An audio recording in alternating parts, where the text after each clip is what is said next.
Hello বন্ধুরা, কেমন আছো তোমরা? আজ আমি নিয়ে এসেছি একটি ভিন্ন স্বাদের রান্না।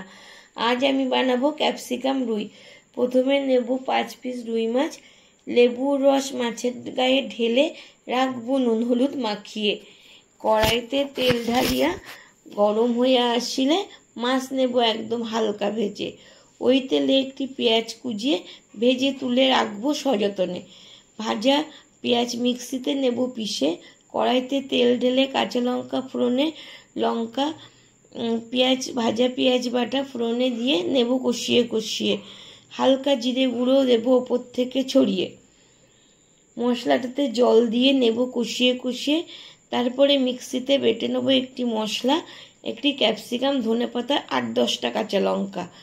মশলাটা ঢেলে দিয়ে অল্প অল্প জল দিয়ে মশলা নেব কষিয়ে কষিয়ে।